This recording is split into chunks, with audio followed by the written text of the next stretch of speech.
Yan mga ka-discovery, nandito tayo ngayon sa may Circumferential Road, Antipolo City. Yan, bali pupunta tayo ngayon sa shortcut dito sa sa Binangonan, din sa may daan na papuntang Kantok. Yan, bali nandito tayo ngayon sa may intersection ng Circumferential Road saka ML Quezon. Yan, dito tayo ngayon sa may Shopwise. Ngayon, kakaliwa tayo dito. Yan, pupunta tayo dito sa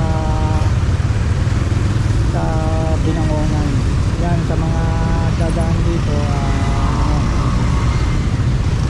dito na lang kayo dumaan. Shortcut na papuntang Binangonan na dito.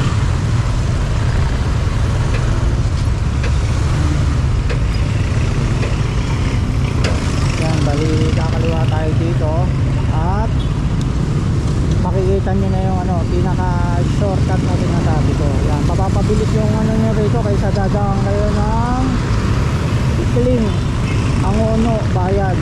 Yan, dito mabilis ang daan. Kaya tara mga ka-discovery, samahan nyo ko. Let's go!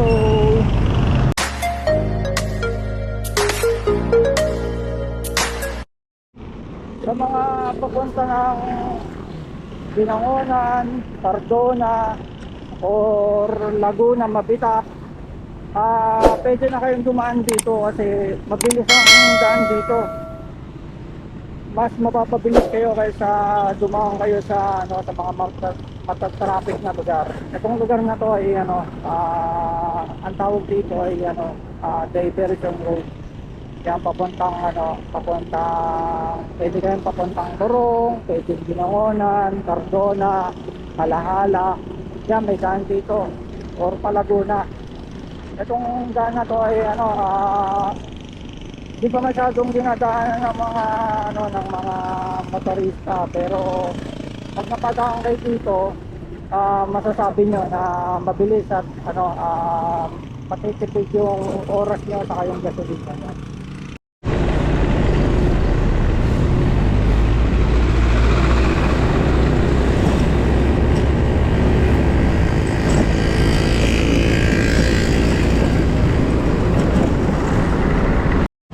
Yan mga ka-discovery, malapit na tayo dito sa may sa may Angono, mahabang parang Angono, Rizal.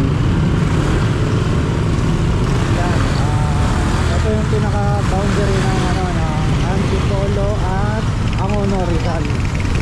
Yan, itong matatatandaan nyo kapag papunta kayo dun sa may sa may shortcut papuntang Binangonan. Ito, madadaanan nyo palagi itong mahabang parang Angono, Rizal. Isang barangay ito sa Angono na boundary ng Antipolo.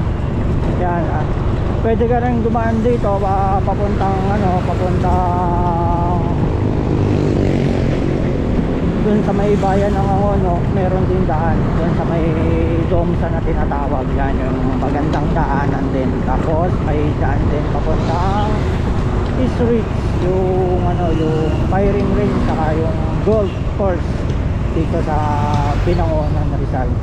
Kaya mga ka-discovery, mapapansin nyo may makikita kayong McDo.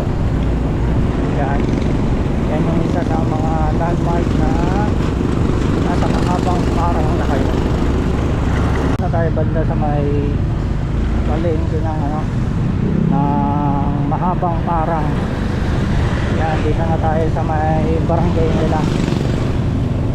Yan, ito yung bagong gawang barangay ng ang Mahabang Parang. Yan, napakadami ng dito. Dati walang kabahay-bahay dito. Itong itong daanan na to, puro damuhan yan, yung magkabila na yan. Nung pandemic, nagulat na lang ako, bigla na lang naging ganito dito, naging palengke, naging nagtayuan na yung mga bahay dito. Yan, kaya nakakagulat.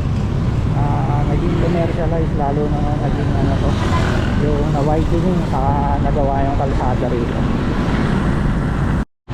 Yan, sa mga pupunta ng Petroglins dito sa Binangonan, yung National Museum, yung may kuweba. Yan, dito din yung daanan nila. Mamaya papakita ko sa inyo yung saan papunta din sa museum ngayon, yung may kuweba. Yung may mga may mga ukit ng alibata. Yan, dun sa kuweba na nanirahan yung mga ano, yung mga ninuno natin. Kaya mga ka-discovery, may madadaanan naman tayo na paway na daan. Bali, dire-diretso lang tayo. Itong kanan, ito yung sinasabi ko sa inyo kanina na papunta ng National Museum.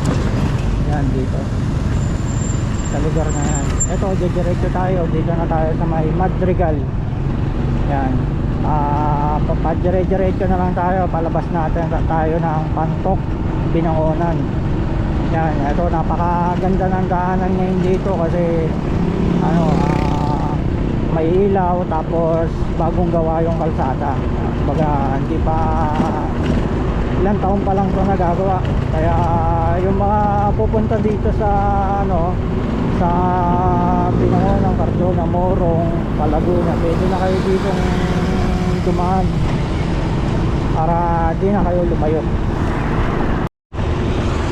Kaya mga ka-discovery, napakaganda ng ano dito na kalikasan. Yan, forest. Napakaganda din mag-jogging dito. Sa mga malalapit dito, yan, oh, ganda mag-jogging dito kasi talagang ano, talagang fresh air ang malalanghap mo dito kasi ano siya, kagubatan. Yan. Dito na tayo banda sa may overlooking. Yan, dito sa lugar na to, masarap tumambay kasi makikita nyo yung magandang overlooking. Yan, yan, tanaw yung Laguna Lake. Yan. Saka mga ka-discovery, marami na ring subdivision na nagtatayuan dito. Kagaya na ito, East Ridge Villas. Yan, oh. Tapos meron pa doon banda, tinatayo rin na subdivision kasi itong lugar na to ay ano na, ayan,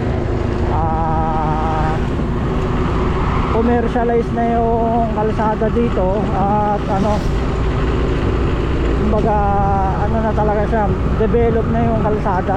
Kaya yung mga subdivision at tatayuan dito eh malapit siya sa bayan ng Binangonan, Angono, Antipolo. Kaya napakaganda na itong location na to. Yan mga ka-discovery, natatanaw ko na yung Laguna Lake. Yan, natatanaw ko na.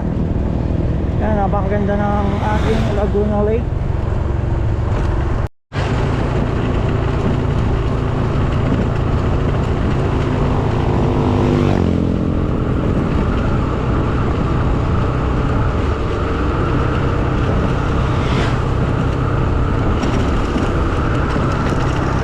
Ito school din, oh.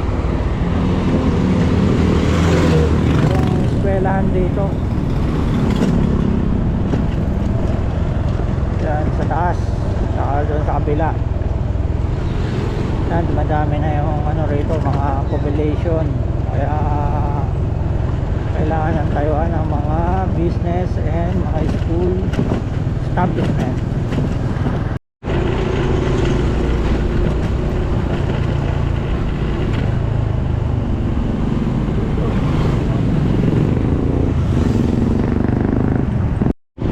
Yeah, mapapansin mo talaga dito sa Binangonan, Rizal na ano, ramdam mo talagang probinsyang probinsya.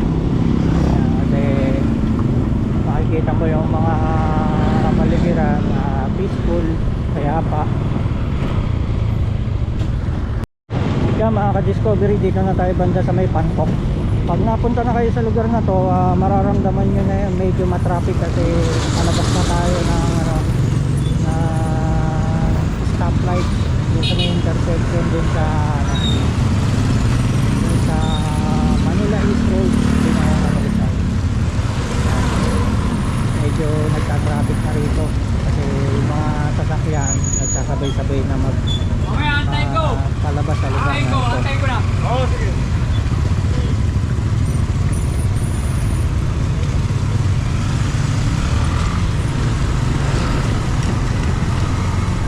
Okay.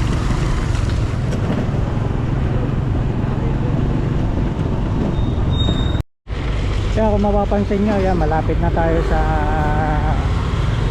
Laguna Lake. Yan, sa lake ng Binangonan.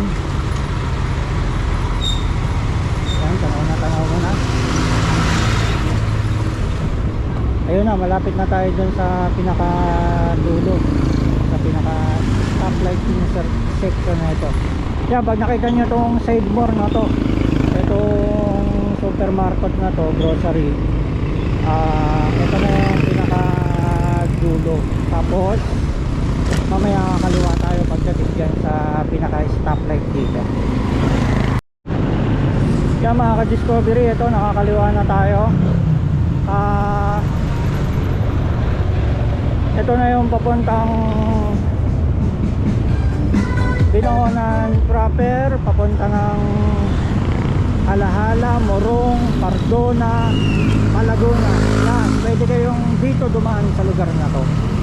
Kaya mga ka-discovery, hanggang dito na lang ang ating vlog dito sa sa shortcut papuntang Binangonan, Rizal, Antipolo to Binangonan, Rizal. Kaya mga ka-discovery, hanggang dito na lang, hanggang sa muli. Thank you for watching.